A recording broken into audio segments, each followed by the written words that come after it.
Hey guys, how you doing here? This is Joe, and today I'm here with A6 to have a look at a couple of exploits and kind of skips you can do on this map. Oh, shut up, you know him. So the first thing I'm going to do is I'm pretty much going to head straight down here to Bichromatic Entanglement, but this is not actually a level I'm going to skip. As far as I'm aware, there's not really any way to actually skip this, at least not make it any easier, so I'll kind of just leave it in this run. Because we're pretty much just going to use this puzzle to set up a skip we're going to do in Deception. So here we go. There it is. And Deception, one of the worst puzzles because it took me so long to do it my first time around. I actually played it on the beta version when it was called So Many Connectors, So Few Doors.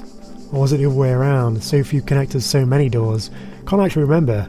But it had a different name when I played it. It wasn't called Deception, so I didn't actually know the objective was that I was being deceived in some way. So that's probably why it took me like 50 minutes my first time to do this one. Not one of my favourites at all, but yeah, it's pretty cool that they changed the name. I kind of wish it had a name Deception when I played it the first time around, because then maybe I would have been able to actually play it and know what my objective was instead of trying to go through the blue door, which was actually a red herring, ironically enough. But yeah, I'm just going to need 2 of these connectors to do this one.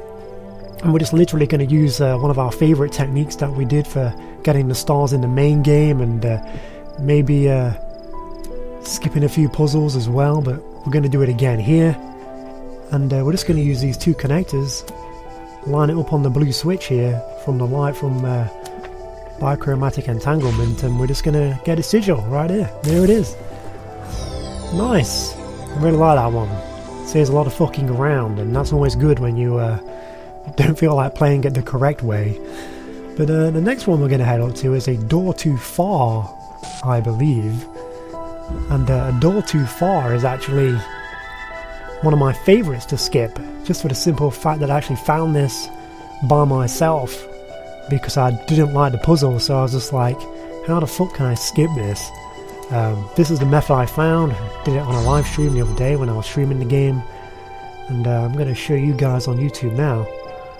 And yeah, it's a shame that you need the jammer and the reflector to kind of get to the part where you need the box, which is going to help us skip the rest of it.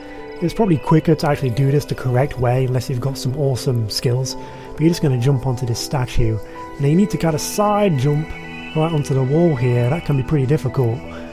Yeah, you got to kind of like drift, kind of strafe your way in mid-air, but it kind of works. And you can't walk down on the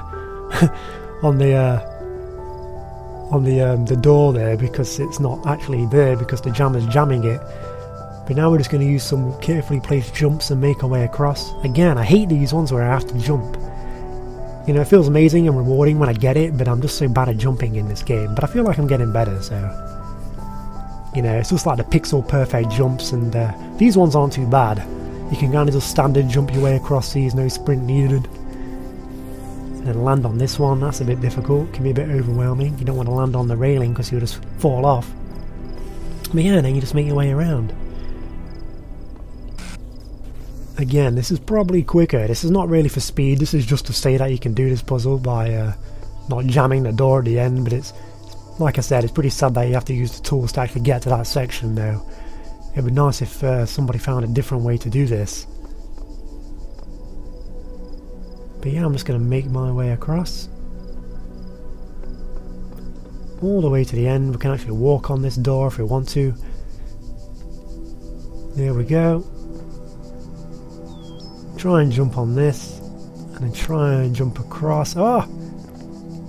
I only just made that. I like hit the railing a little bit and had to like bounce off of it, but luckily I actually got in there in one take. There it is, nicely done. That's one of my favourites, just for the simple fact that I found that out myself. Pretty proud of that skip. But yeah, now we're going to come to one that is in Mobile Minefield. And yeah, this is actually one I wasn't even aware of until a guy named Charles Wenzel posted about it on the Steam forums. So shout outs to Charles. And yeah, this is actually a pretty cool way to do this. It's like an alternate way to get the star. Unfortunately, you have to do the old puzzle of like Mobile Minefield before you can actually attempt this, because it's right at the end.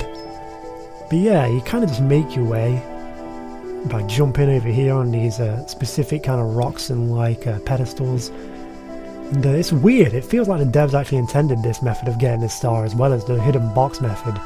But then why would they put a box in the central hub area? I don't know.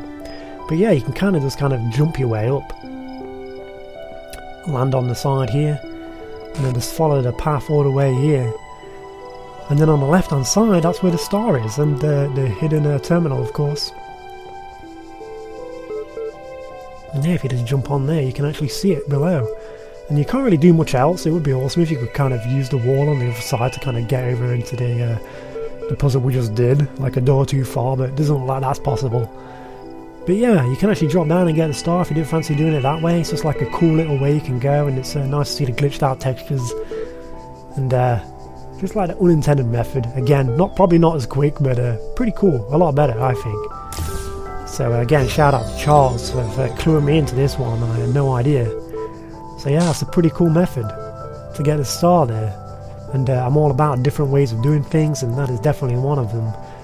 But yeah, no real way to skip bichromatic entanglement, but we can use the blue light. But there it is, guys, A6. Thanks for watching, and I'll see you next time.